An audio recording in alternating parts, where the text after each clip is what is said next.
다음 주에는 추석 명절이 끼었습니다. 올해는 6일 동안 몰아서 실컷 뛰도록 국가에서도 그렇게 한 것 같습니다. 그래서 많은 분들이 여행도 다니시고 하는데 여러분들도 여유가 있다고 한다면 여행도 하시기 바랍니다. 그러나 추석 명절을 기점으로 해서 어떤 응답을 받아야 될 것인가?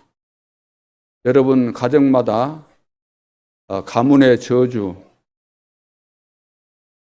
영적인 문제, 재앙이 있을 겁니다. 이것을 그리스도 이름 권세로 완전히 파괴시키고 거기에다가 하나님께서 원하시는 절대 망대를 세우도록 해야 되겠습니다. 우리 지역을 복음화할 수 있는 전도 망대를 세우고 더 나아가서 237 나라와 5천 종족을 살리는 선교 망대. 우리 후대가 지금 다 무너지고 있지 않습니까? 후대를 세우는 렘넌트 망대를 세우는 축복의 시간표가 될 수 있기를 바랍니다. 여러분 가문에 재앙 저주가 없는 가문이 없어요. 왜냐하면 우리 배경은 거슬러 올라가면 창세기 3장 배경이기 때문에 다 있거든요. 없는 가정이 어디 있겠습니까? 두드러지게 이제 많이 나타나는 이것이 있고 없고의 차이일 뿐이죠. 그러나 어떻든 문제가 많다는 것은 축복이 많다는 거예요. 하나님의 숨겨진 계획이 크기 때문에 어떤 경우에도 낙심하지 않기를 바라고, 오늘 홍 장로님 기도하는 것을 제가 같이 기도하면서 딱 느껴지는 것이 뭐냐 하면은 절대망대가 세워졌구나. 이미 세워진 것이겠지요. 하나님 이미 세우신 것인데 이제 절대망대로서의 역할을 할 수 있는 시간표가 왔구나. 이거 딱 느껴졌어요. 우리 중직자 가정마다 이런 절대망대가 세워질 수 있기를 바랍니다. 망대 그러면 뭘 가서 또 짓는 것으로 생각하는데 여러분 개인이 망대예요. 개인이 복음으로 내 인생의 평생의 미션으로 완전 결론이 나서 흔들림이 없는 하나님 앞에 결단 내린 이런 제자가 세워지는 것이 그게 절대 망대입니다. 그거 세워지면 집도 내놓을 수 있고 재산도 내놓을 수 있고 생명도 다 놓을 수 있는 거죠. 가치를 알게 되면. 오늘 본문의 내용을 말씀드리기 전에 서론에서 반드시 회복할 것.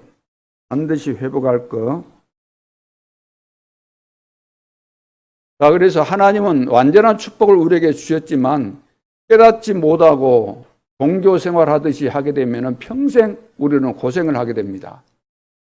그래서 복음이 깨달아져야 돼요. 영적인 세계와 보좌의 비밀이 깨달아져야만 기도가 되어지는 것이고, 하나님의 절대 계획과 언약과 여정과 목표가 정말로 바르게 깨달아지고 믿어져야만 내 삶이 누림이 되는 것이지, 이런 부분이 전혀 이해가 안 되고 보이는 것만 가지고 맞다 틀리다 하는 수준 가지고는 아무것도 될 수가 없는 거죠. 불신자 수준이 되어버리기 때문에. 반드시 회복해야 할 것, 근본을 회복해야 되는 거예요. 근본이 안 되면 그 어떤 것도 안 되잖아요. 근본.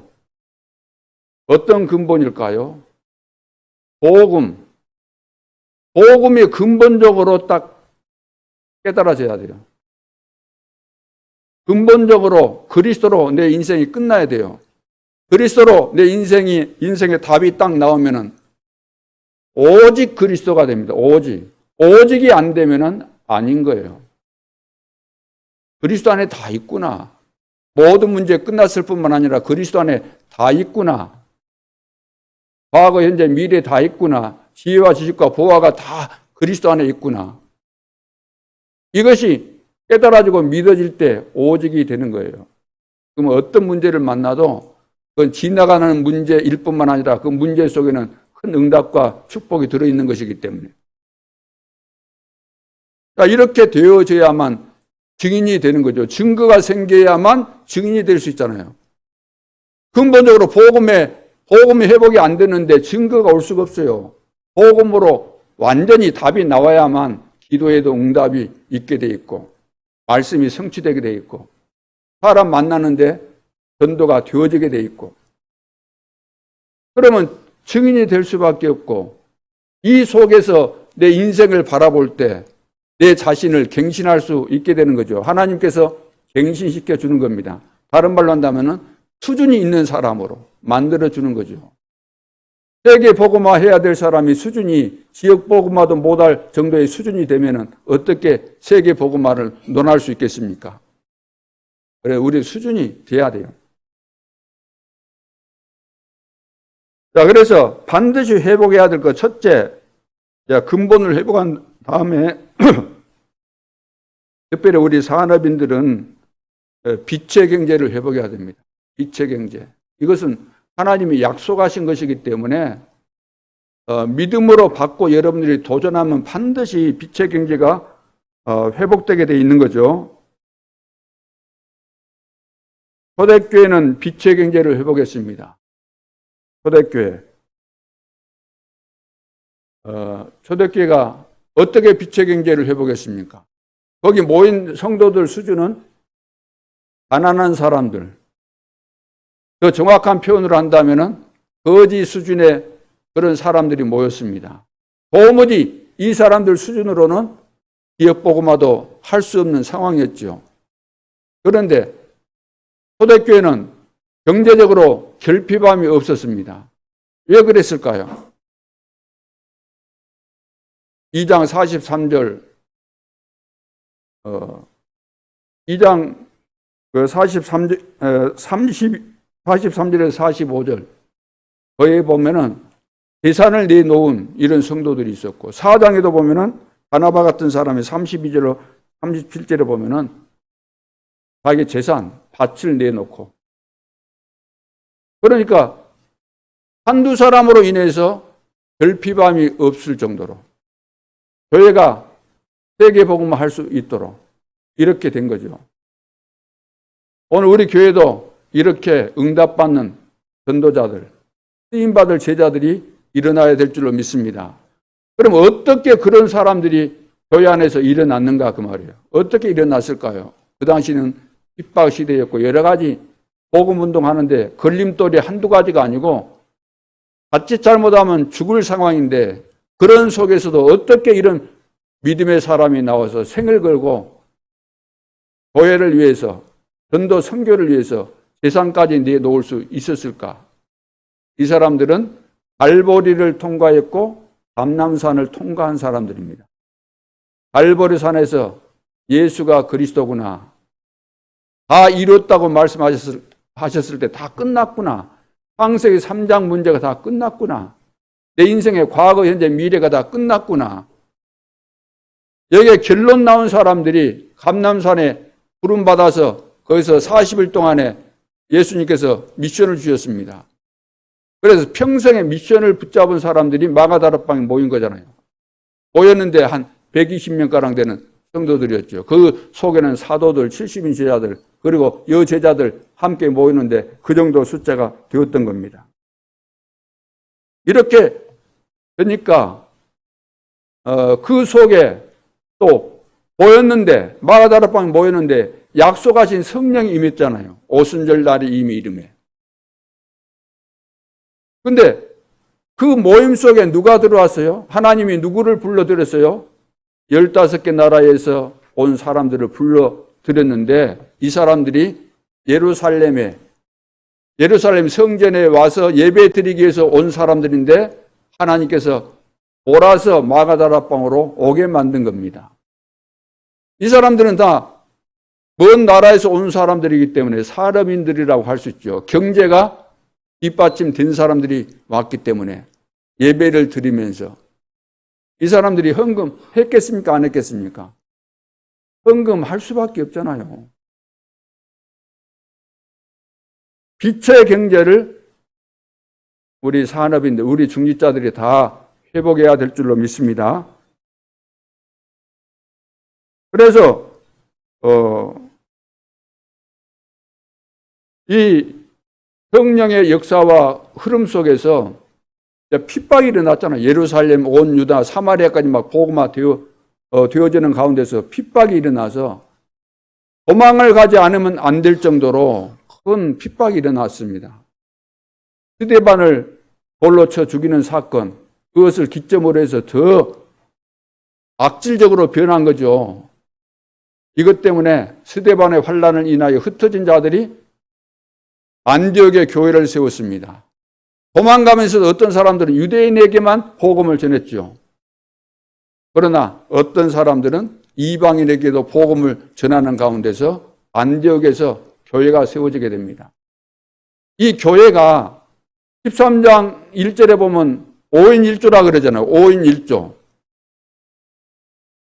더 많은 성도들이 있었는지는 모르지만 거기에 두 멤버들을 5명 이야기했는데 하나님은 그 5명을 통해서도 얼마든지 하실 수 있다는 거죠. 그런데 여기서 선교사 2사람을 파송하면 몇 사람이 남아요? 3사람 남거든요. 바나바와 그 핍박자 바울을 선교사로 보내라 그랬잖아요. 그런데 선교사로 파송할 정도로 하나님은 안디옥 교회를 축복하신 겁니다. 예루살렘 교회가 천하의 기근 들었을 때 어렵다는 것을 알고 모 교회까지 부조금을 보낼 정도로 하나님은 안디옥 교회를 축복하신 거예요. 왜? 선교 때문에.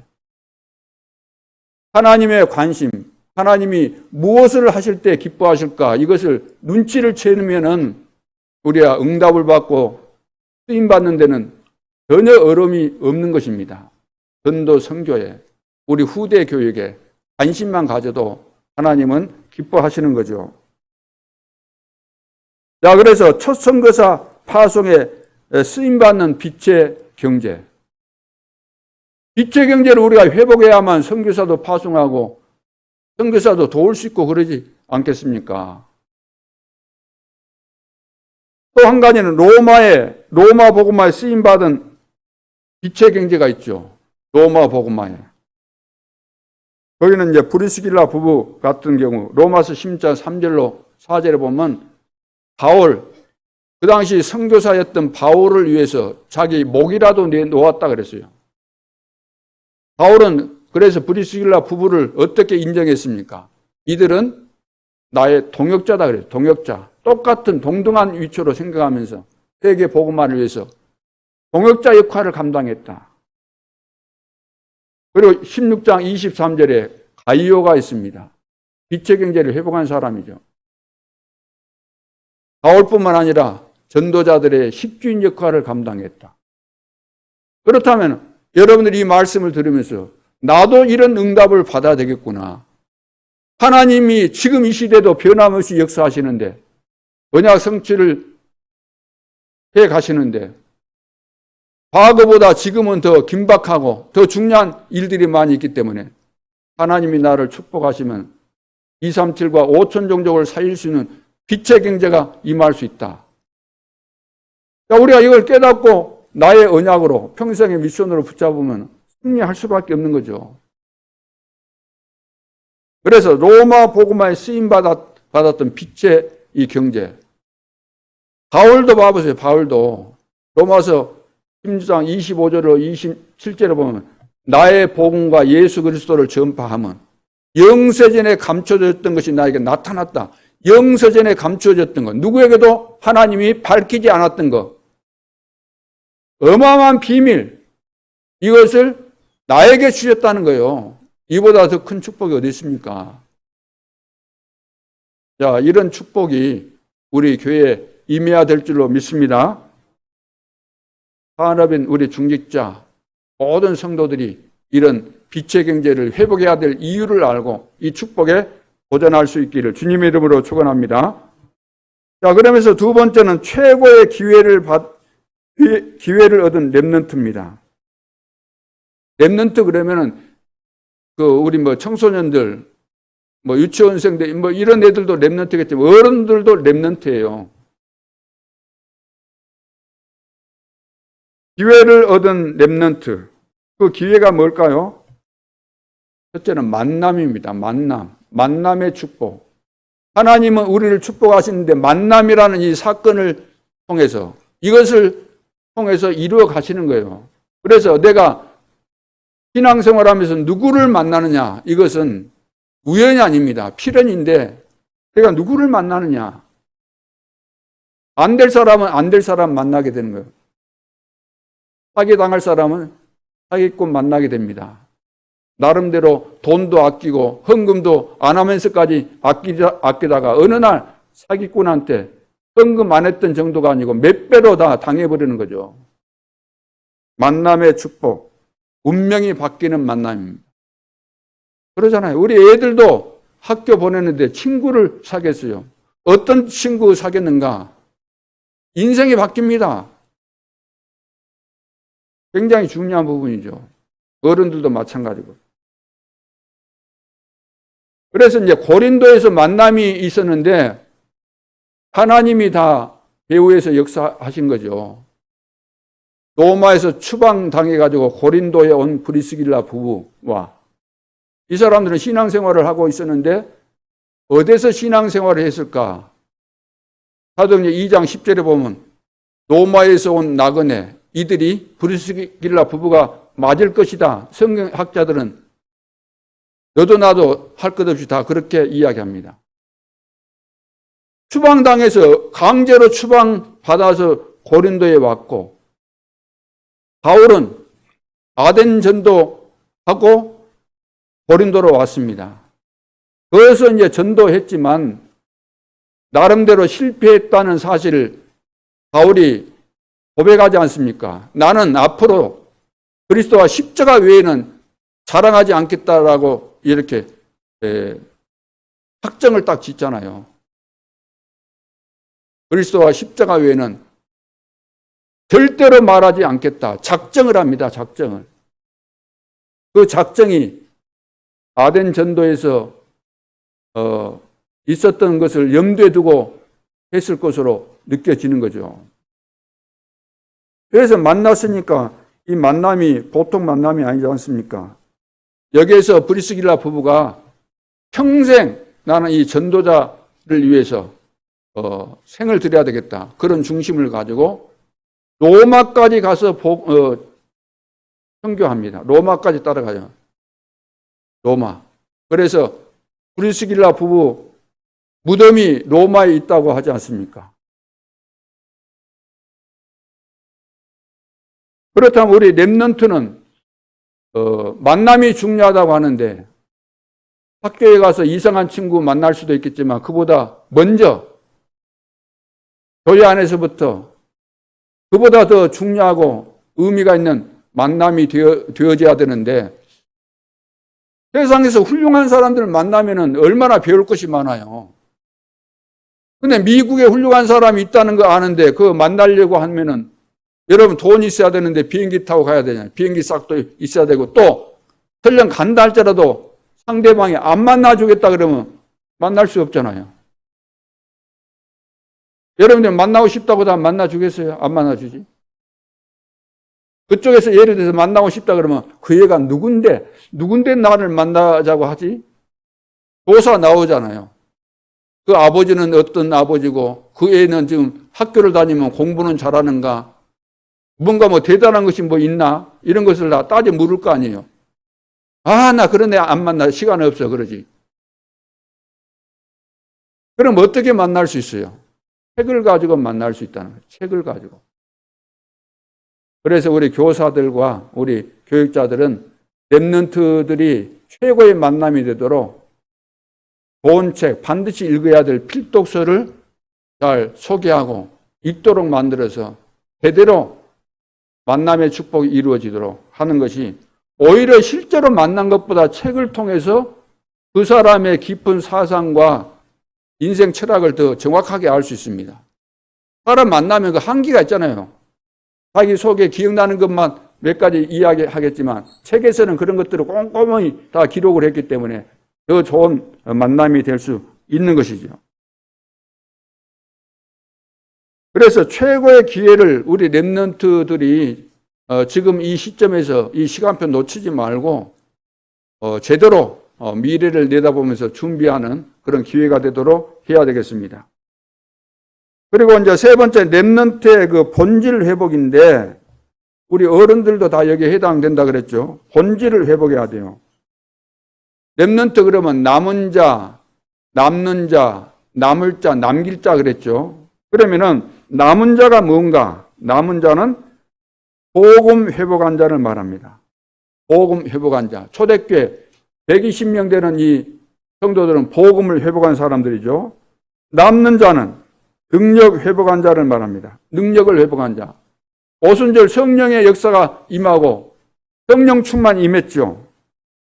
그래서 예루살렘, 온 유다, 사마리아까지 완전히 복음화시키는 능력 회복한 자가 남는 자. 남을 자는 문화 정복한 자를 말합니다. 문화 정복. 안디옥 교회가 이것을 한 거죠. 문화를 정복한 거죠. 이스라엘 문화를 완전 뒤집었습니다. 그리고 바울팀이 일어나서 우상 문화를 완전히 바꾸게 되죠. 우상 문화. 사도행전 13장, 16장, 19장. 무소, 점술, 우상 숭배하는 그 지역에 들어가서 복음을 증거했는데 이 사람들이 치유된 거죠. 우상 문화를 바꾸는 자. 그다음 회당 문화를 바꾸는 자입니다. 회당 문화를 바꾸는 자. 바울이 회당에 들어갔잖아요. 왜 회당으로 들어갔을까요?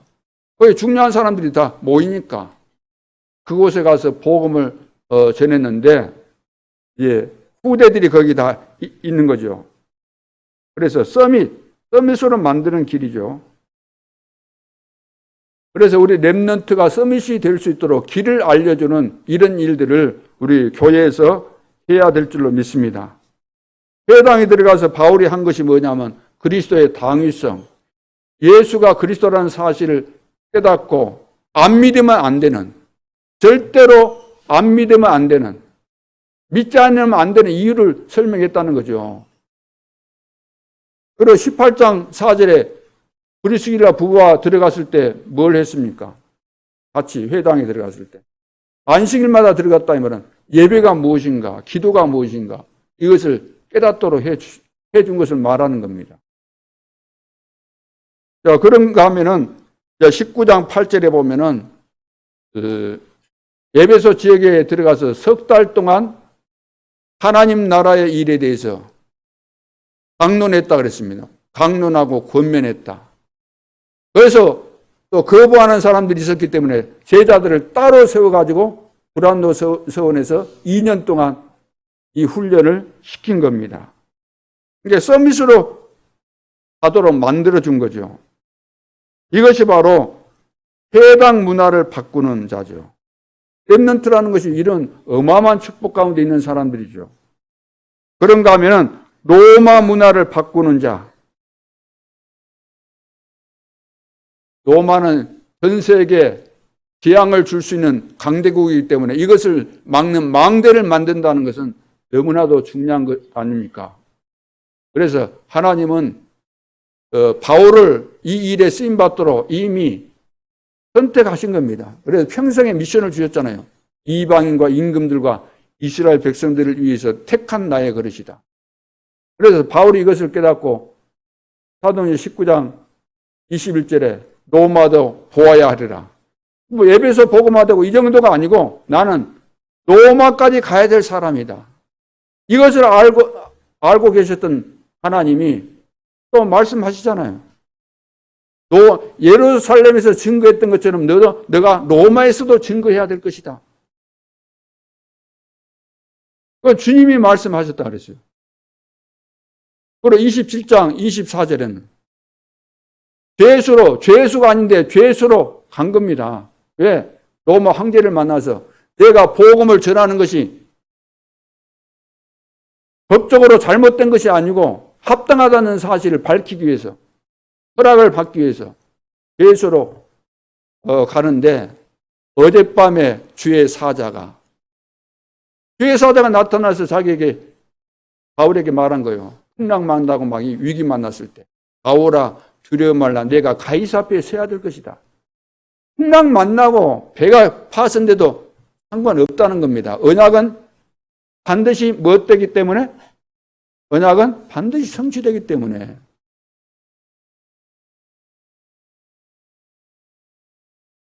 자, 그래서 전도 제자는 바울이 한 것을 그대로 해야 돼요. 바울이 한 것을. 우리 교역자, 우리 중직자, 우리 렘넌트, 모든 우리 성도들, 여러분들은 전도 제자로 부름받았기 때문에 바울이 했던 것처럼 가는 데마다 뭘 세워야 돼요? 절대 망대를 세워야 돼요. 안 무너지는 절대 망대. 기분 나쁘면 그냥 안 해버리고 그것은 절대 망대가 아니잖아요. 그렇죠? 이익과 손해 앞에서 때려치워버린다. 그건 절대 망대가 아니다 그 말이에요. 누가 하라고 막 사정해갖고 한다. 그것이 어떻게 절대 망대 되겠습니까?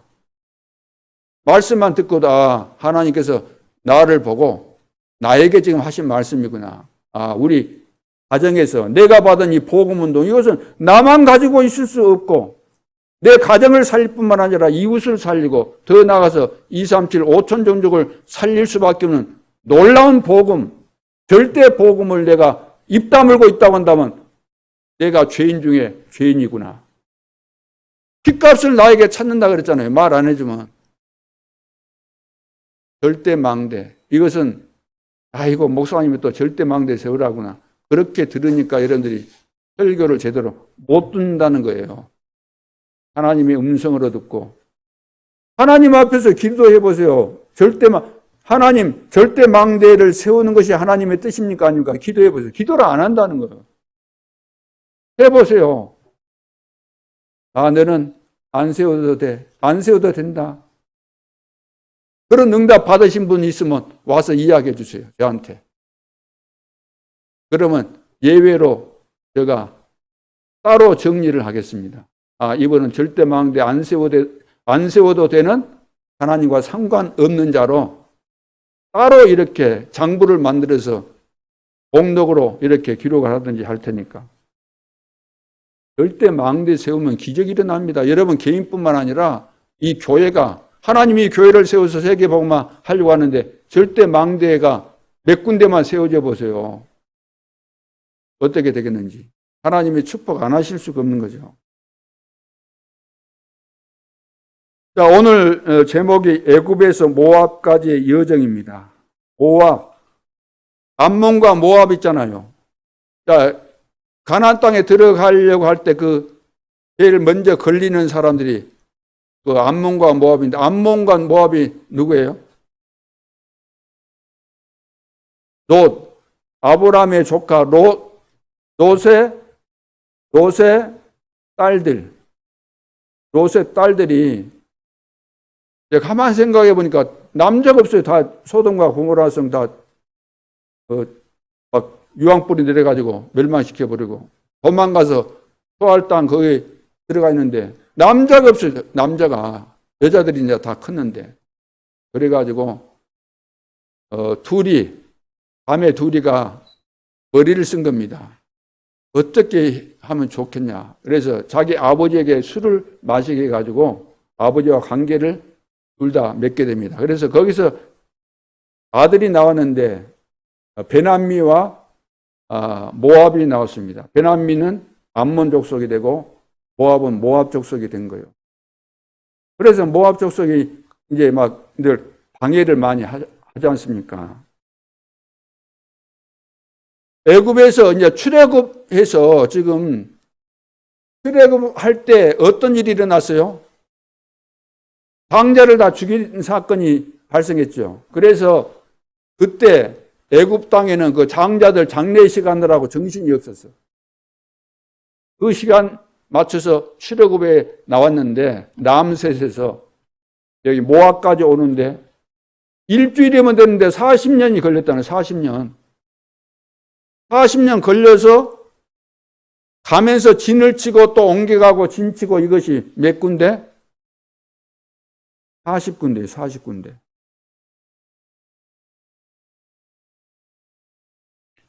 자, 그래서 그 예배위원 있잖아, 예배위원. 예배위원은 레위인들을 대신하는 것이죠. 그래서 레위 축복입니다. 레위 축복. 지금 레위족 이런 것은 없지만 그 원리는 남아 있는 겁니다. 구약 성경에 나와 있는 그 제사, 제도 이런 거 다 없어졌지만 그 원리는 그대로 남아 있는 거예요. 그래, 레위 축복이 뭐겠습니까? 레위 축복은 24입니다.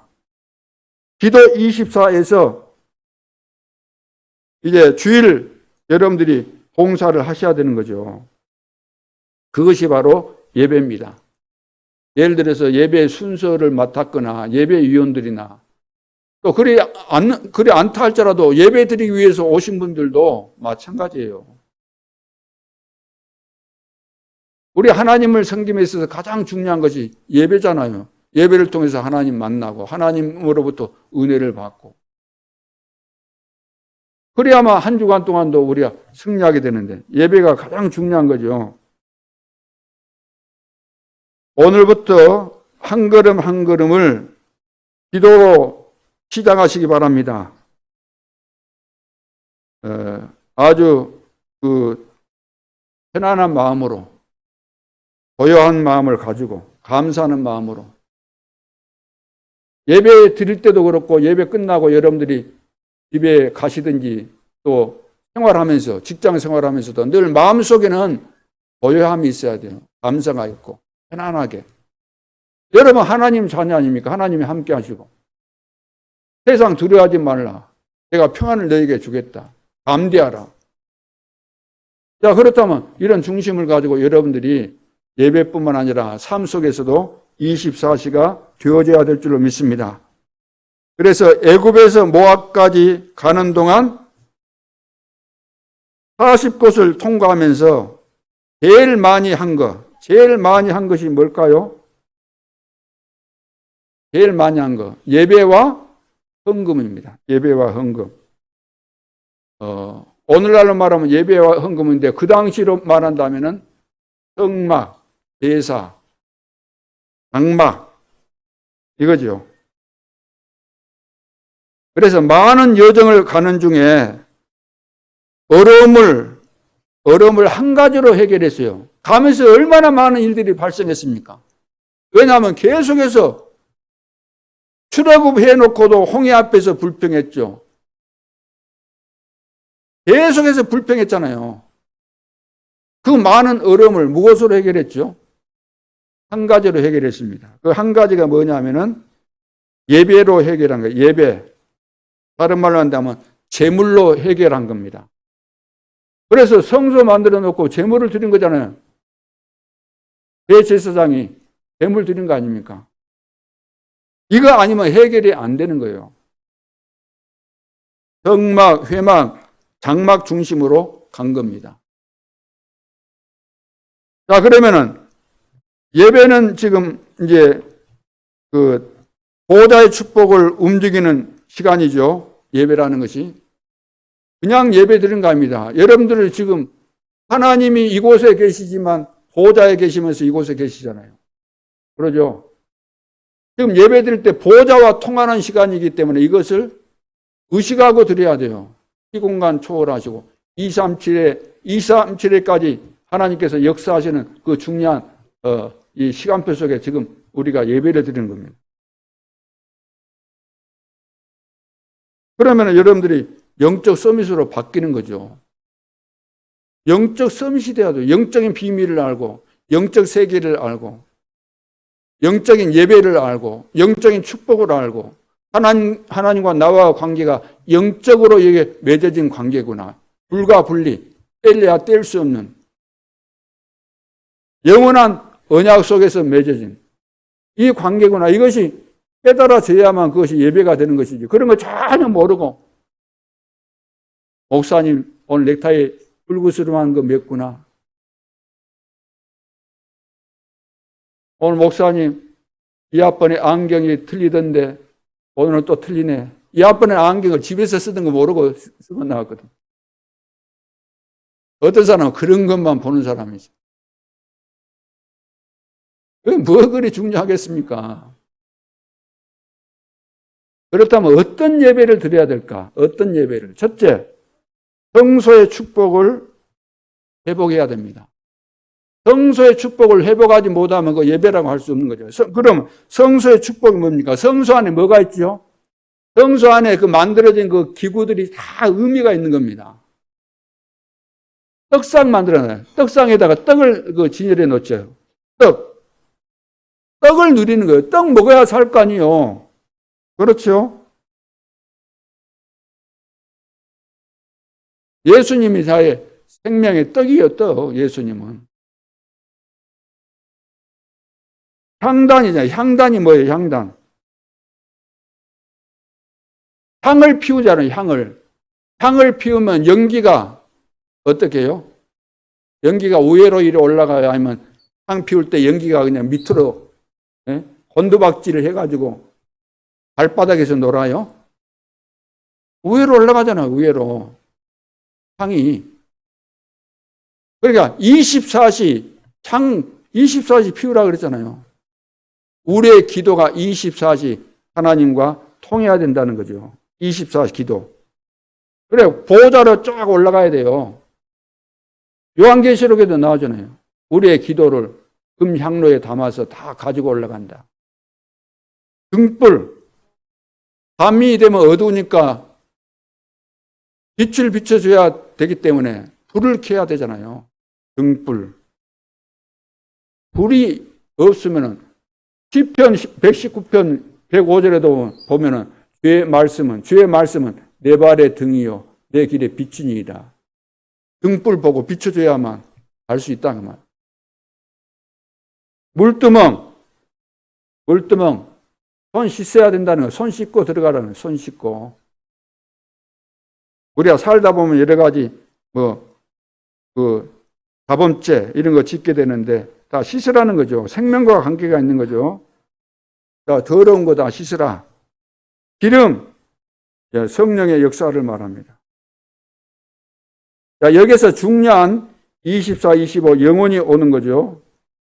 자, 이런 내용들이 내 것이기 때문에 나에게 온 축복이기 때문에 약속된 것이기 때문에 이것을 가지고 24, 25 영혼의 축복을 누리는 이것이 예배고 예배하는 사람들 중심에 이것이 있어야 된다는 이야기죠. 자, 그래서 이 축복을 누릴 수 있기를 바랍니다. 그래서 이 축복 속에 있는 것이 가장 중요한 거죠. 자, 이런 예배를 회복하라는 거예요. 이런 예배를. 자, 그냥 봉사하거나 그러지 말고, 그냥 헌금하지 말고, 봉사할 때도 이 의미를 알고, 기도하면서 봉사하고. 어떤 분들은 예배 드리면서 또 예배 이혼으로 또 봉사하면서 시험 들고 그런데 기도하면서 하시면 돼요. 헌금할 때도 그냥 헌금이 아니고, 헌금하려고 하니까 아깝다 그 생각이 들잖아요. 의미를 알고 기도하면서 여러분들이 헌금을 하셔야 되는 겁니다.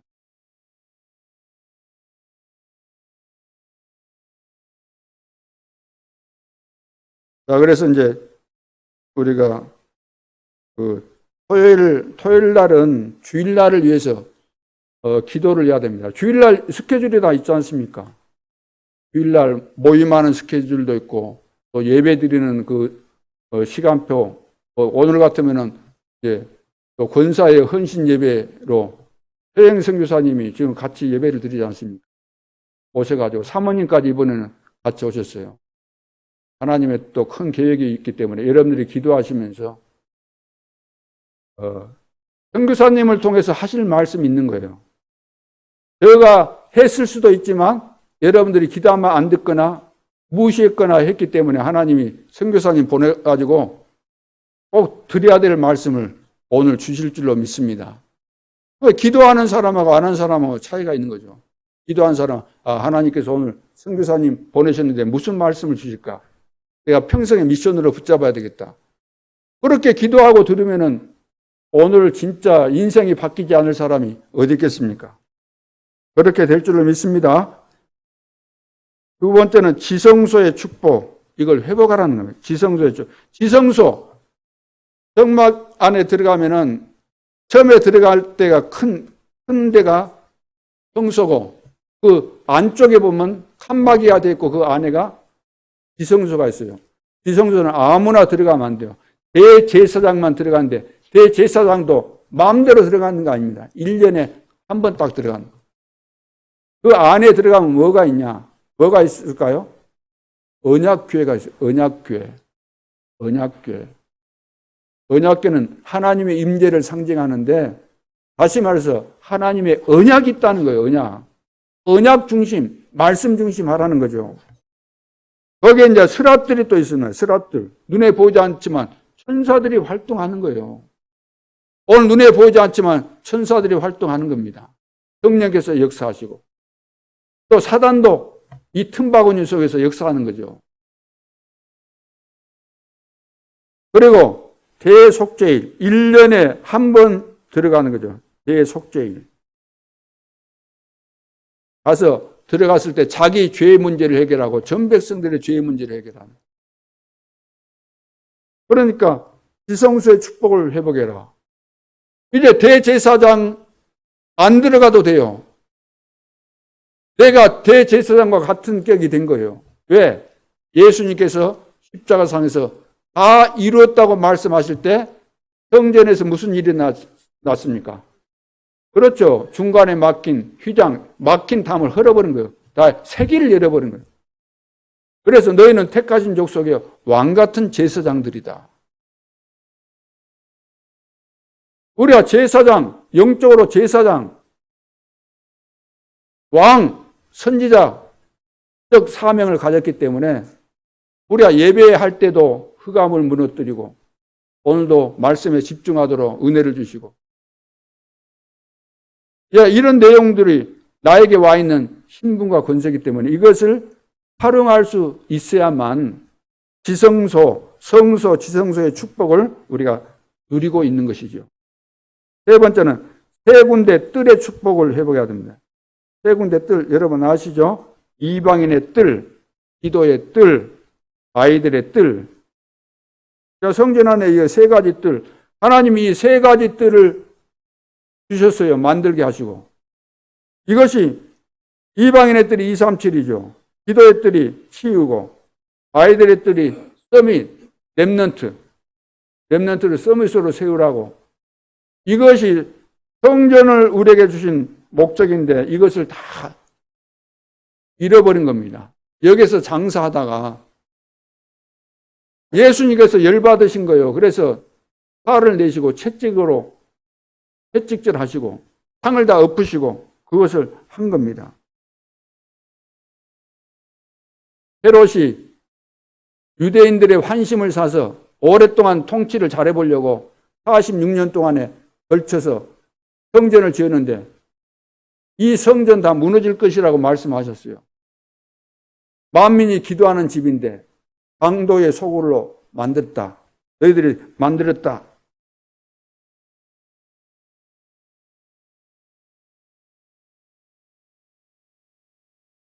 자, 그래서 우리 렘넌트는 절대로 이 사단의 전략에 속지 말아야 되겠습니다. 복음 못 깨달으면은 그 역사가 그러잖아요. 교회사 역사가 복음 못 깨달았던 지도자, 복음 못 깨달은 중직자 무슨 역할을 했어요? 하나님이 파괴시킬 수밖에는 그 역할을 하는 거예요. 그래서 처음에 다윗이 준비했던 그 성전, 솔로몬이 지어서 솔로몬 성전이라고 했는데 그것 다 무너뜨렸죠. 어떻게 무너뜨렸어요? 바벨론이 쳐들어와서. 또 바벨론 포로돼 가지고 이제 고레스 왕이 이제 보내주잖아요. 성전 재건하도록. 그래서 지었는데 이것을 막 다시 또 뜯어가지고 한 사람이 헤롯이었다 그 말이에요. 그래서 세 군데 이 뜰, 세 가지 뜰, 이것이 회복돼야 됩니다. 이것을 놓고 우리가 기도해야 될 줄로 믿습니다. 하나님은 준비하셨고 하나님의 시간표가 왔구나. 하나님은 나를 통해서 지금 이 시대 속에서 이 시간표 속에서 우리를 통해서 하나님께서 이루시기를 원하시구나. 깨닫고 우리가 마음이 하나 되어서 도전할 때, 믿음으로 도전할 때 하나님이 모든 문을 다 열어주실 줄로 믿습니다. 그래서 우리가 하는 것이 아닙니다. 하나님의 마음을 알고 하나님의 시간표를 보고 하나님의 계획을 알고 관심을 알고 우리가 거기에 방향 맞추고 결단 내리고 결론을 지고 가면은 하나님이 모든 문을 다 열어주시는 거죠. 자, 그래서 오늘 결론으로 여러분이 예배와 성전을 깨닫는 그날, 예배와 성전이 이처럼 중요하구나 깨닫는 그때 가나안의 문이 열립니다. 그때 가나안의 문을 하나님이 다 열어주셨습니다. 그전에는 안 돼요. 그전에는 하나님이 열어주셔야 되기 때문에. 그래서 열어주었기 때문에 얼마나 좋았겠어요. 너무 좋았는데 너무 좋다 보니까 복음이 또 어느 날 사라졌어. 자기 체질대로 이제 막 사는 거예요. 그때 하나님께서 사무엘 선지자를 한 사람을 세워가지고 성전의 중요성을 깨닫게 하시고 또 다윗에게 이 비밀을 말하기 위해서 다윗이 어릴 때 이걸 알았잖아요. 사무엘 선지자를 통해서 성전이 이렇게 중요하구나. 그래서 어릴 때부터 어른이 될 때까지 성전 건축에 대한 이 평생의 미션을 가지고 기도를 한 겁니다. 그래서 모든 것을 다 준비했어요. 어릴 때. 그래, 어릴 때가 얼마나 중요합니까? 어릴 때 우리 렘넌트 교육이 안 되면 실패하면 다 인생 실패입니다. 여러분들은 뭐 결혼해가지고 임신했다고 그렇게 좋아하고 입대도 한다 그러니까 남편이 또 뭐 맛있는 거 사다 드리고 하면서 낳았잖아요. 낳으니까 뭐 동네방네 막 너무 좋아서 잔치하고 또 쳐다볼 때마다 너무 이뻐가지고 뽀뽀하고 했는데 그렇게 투자한 것이 인생을 다 투자하다시피 했는데 애들이 커가면서 망가져서 이상하게 돼버린다. 어떻게 봐야 되겠어요, 그것을. 그러면 애들이 자라나면서 이상하게 풀려버리고 실패하는 인생으로 간다고 한다면 내가 이런 인생, 이런 인간 만들려고 그렇게 고생했다는 말인가? 이런 후회가 오는 거예요. 그런 후회가 없도록 지금도 안 늦었습니다. 중요한 일을 하려고 하면 사단이 많이 방해하기도 하지만 그런데 걸려들지 말고 마음을 하나로 모아서 집중해야 될 줄로 믿습니다. 그래서 역대상 29장 10절로 14절에 다윗이 얼마나 이걸 놓고 기도했는지 알고 있지 않습니까? 그러면서 이 성전이 회복되기를 위해서 기도할 때 학개서 2장 1절로 9절에 보면 하늘과 땅과 바다와 열방을 진동하리라 그랬잖아요. 나 여호와의 말이니라. 가서 성전을 재건해라. 자, 이런 응답들이 다 따라오게 되어 있는 겁니다. 그러면서 사도행전 2장 1절로 47절 진짜 이제 그 모습이 성전의 진짜 모습이 교회로 딱 나타나잖아요. 오순절날 성령 충만이 임하니까 완벽하게 되어지는 그래서 안디옥교회가 또 세워지면서 세계 복음화까지 이어지는 하나님의 역사를 보게 되는 겁니다.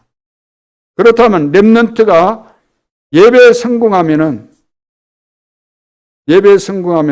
반드시 보호자의 달란트를 갖게 됩니다. 보호자의 달란트. 그래서 지금 금토일 시대를 맞이해서 렘넌트 서밋스쿨 하는 이유는 뭡니까? 렘넌트에게 있는 달란트 찾아주려고 하는 거예요. 그럼 기도하도록 만들어줘서 달란트 찾아야 돼요. 달란트를 찾아야만 성인이 되는 겁니다. 그리고 성인식 어른들도 달란트를 못 찾았으면 아직 성인이 안 된 거예요. 영적으로 볼 때는. 성인이 달란트 찾았으면 이것을 전문성을 갖추도록 해줘야 되는 거죠. 이거 보고 사명식. 전문성을 가졌으면 세상에 나가야 되잖아요. 그럼 세상에 무조건 나가서 되겠어요? 사기꾼 판인데 강도 떼들이는데 느닷없이 나타나서 칼로 사람을 한두 명도 아니고 무대기로 죽이는데 그런 세상을 그냥 내보내면 되겠어요? 세상을 알고 나가야 돼요. 현장을 알고. 그래서 달란트 찾아주고 전문성 갖추게 해주고 현장을 알게 해서 파송시켜주는 거예요. 그 파송식. 그래서 렘넌트들이 일어나서 빛의 성전을 회복하고 빛의 경제를 회복해야 되는 것입니다. 중직자는 말할 필요가 없는 거죠.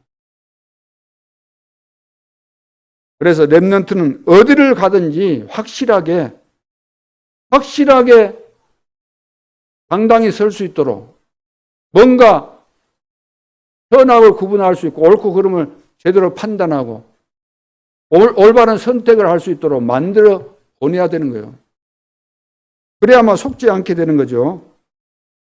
자, 오늘부터 순례자의 기도를 새로 시작할 수 있기를 바랍니다. 7대 망대, 7대 여정, 새 뜰 만들어질 만큼 계속해서 기도하면서 산업을 하고 계속해서 기도하면서 공부하는 우리 렘넌트가 될 수 있기를 주님의 이름으로 축원합니다. 기도드리겠습니다. 하나님 은혜를 감사합니다. 하나님께서 계획하시고 완벽하게 준비된 세계 복음화 온 땅에 1천만 망대를 세우는 이 중요한 시점에 우리 지역에서 70망대를 세울 미션을 주셨습니다. 전 성도들이 예배의 비밀을 깨닫게 하시고 보호자의 비밀을 깨닫게 해주시고 24 기도의 비밀을 깨닫게 하시고 성전, 교회가 어떤 의미가 있는지 깨달아서 우리에게 약속되고 와 있는 축복을 마음껏 누리면서 모든 성도들 가정과 직장과 산업에서 내가 처한 현장에서 절대 망대를 찾고 세우는 이 일들을 잘 감당할 수 있도록 축복하여 주시고 이번 추석 명절을 기점으로 해서 가정마다 흑암에서리건 다 무너지고 절대 망대가 세워질 수 있도록 축복하여 주옵소서. 지금도 살아계신 그 예수 그리스도의 이름으로 기도하옵나이다. 아멘.